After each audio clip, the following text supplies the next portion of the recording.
हर व्यक्ति प्रार्थना करता है। क्या आप जानते हैं कारगर प्रार्थना कैसे की जाती है? कितने लंबे समय से आपने नियमित प्रार्थना करना छोड़ दिया है? अक्सर खतरे में या मुसीबत या बीमारी या मौत के करीब आने पर आपातकालीन स्थिति में प्रार्थनाएं मुंह से निकलती है। अगर हम रोज़मर्रा की खबरों पर नज़र डालें तो देशवासी किसी असाध्य बीमारी से पीड़ित बच्चे के लिए प्रार्थना कर रहे हैं, देश के बीच शांति बनाए रखने के लिए प्रार्थना कर रहे हैं, किसी खदान में पानी भर जाने के कारण फंसे खनिकों के लिए प्रार्थना कर रहे हैं। बचने के बाद खनिकों ने बताया कि उन्हें भी बचाव का इंतज़ार करते समय प्रार्थना की थी। बेशक मुसीबत में प्रार्थना हमेशा मदद करती है, लेकिन प्रार्थना को आपने अपने जीवन में अखंड और सृजनात्मक हिस्सा बनाने के लिए हम मुसीबत का इंतज़ार क्यों करें? प्रार्थना के नाटकीय चमत्कार अखबार की सुर्खियों में छपे रहते हैं, जो इस बात का सबूत हैं कि प्रार्थना कारगर होती है।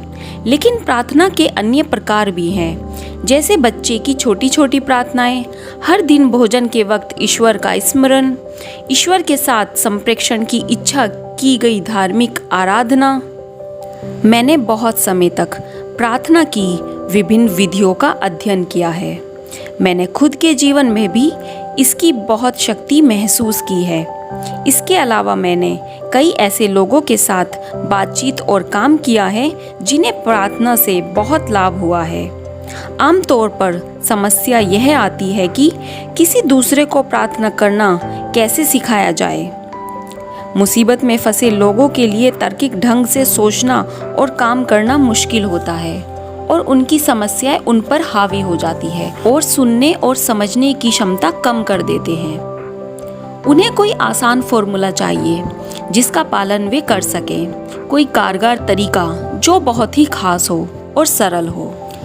इस वीडियो की अनूठी विशेषता यह है कि इसमें आपको आसान तरीके और कारगर फॉर्मूले मिलेंगे जिससे आप रोज़मर्रा के जीवन में आजमा सकते हैं। ये आसान तरीके मैंने दुनिया भर के लोगों को सिखाए हैं। इस वीडियो में कुछ खास बातें जो कि आपकी मदद करेंगे।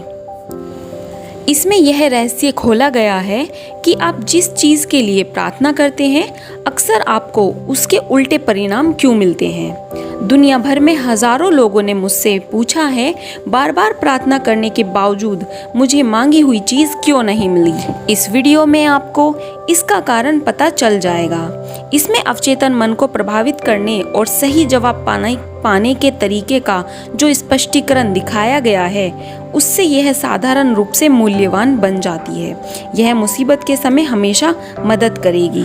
बहुत से लोग सोचते हैं कि व्यक्ति की प्रार्थना का जो जवाब है वो उस चीज़ के कारण मिलता है जिसमें वह विश्वास करता है।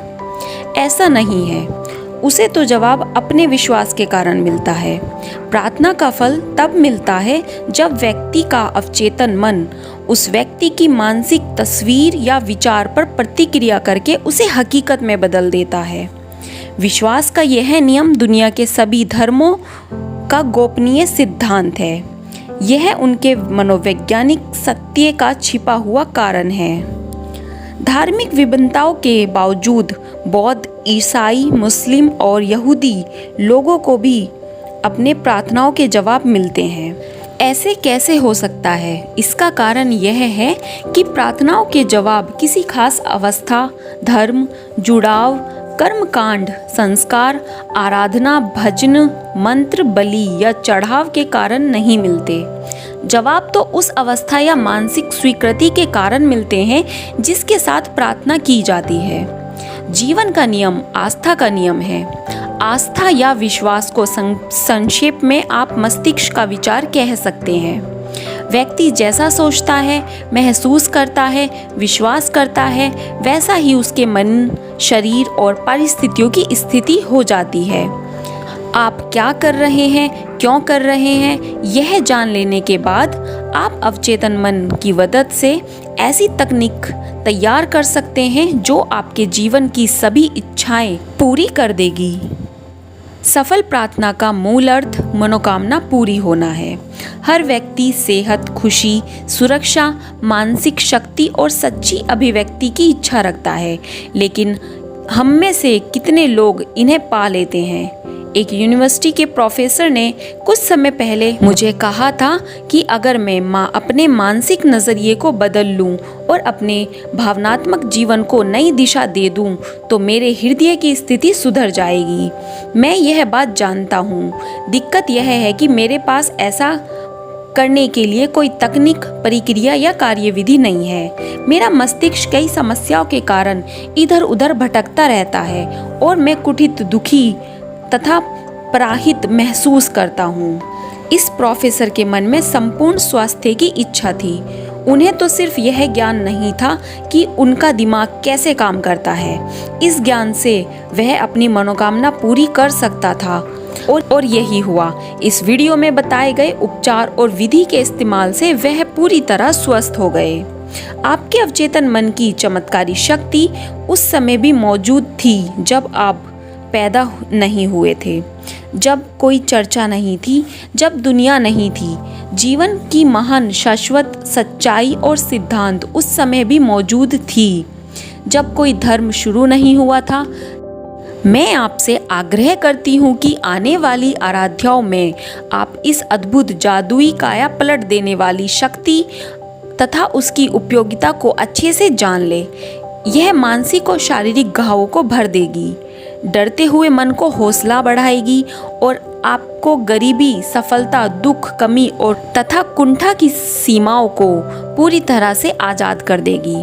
आपको तो बस इस मानसिक और भावना रूप से उस अच्छी चीज के साथ जुड़ना है जिसे आप हकीकत बनाना चाहते हैं।